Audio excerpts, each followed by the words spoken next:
pasensya na ho kayo, Sir Ramir. Hindi ko mapagbibigyan yung request nyo eh. Maghanap na lang ho kayo ng ibang abogado.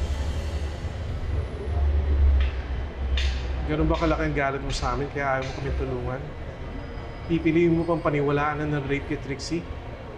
Para lang ho alam ninyo, hindi na ho ako kasali sa defense team ni Ino. Dahil nalaman na ho ni Ka Lorena at ni Atty. Constantino na kapatid ko si Trixie. Pero kahit hindi na ho ako abogado ni Ino, malabo pa rin ho akong umuo sa inyo. Look, I know I'm asking for a lot, but naniniwala ko magaling kang abogado. At kaya mo kami matulungan makomit ang hustisya para sa kapatid mo. Sorry ho, Sir Ramir, pero hindi ko mapagbibigyan yung request nyo. Maghanap na lang ho kayo ng ibang abogado. Bakit? Dahil di ka tinanggap ni Patricia at ni Trixie? Dahil di kita kinilalang anak? Hindi ho. Wala akong personalan to.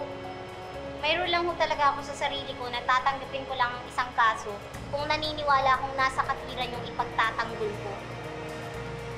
So what are you saying? Hindi ka naniniwala na si Trixie ang biktima sa kasong ito? Kung wala na ho kayong ibang sasabihin, kailangan ko na ho umuwi.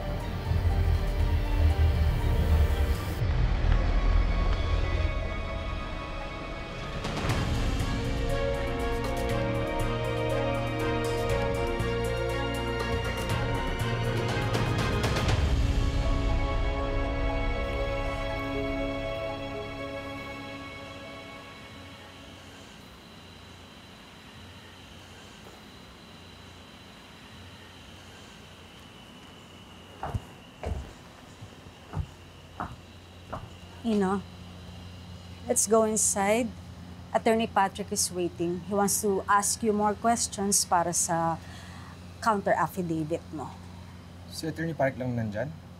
Nasaan si Attorney Lilet?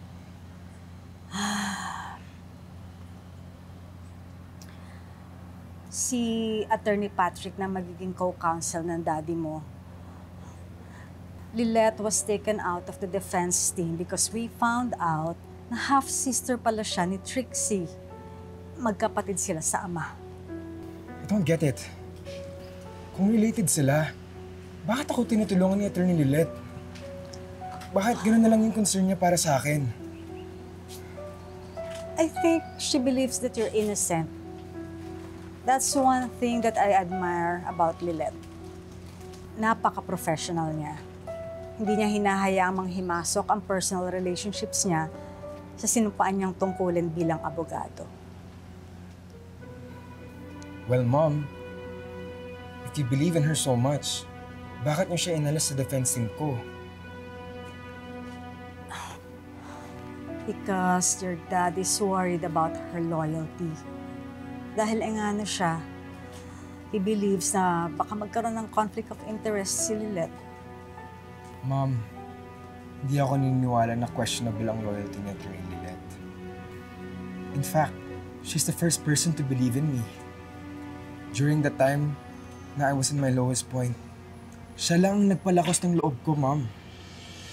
Kaya I can see genuine ang concern niya para sa akin. I don't want another attorney, Mom. Kay Ate Lilet lang ako may tiwala. Gusto ko siya ang maging abogado ko. Please, Mom.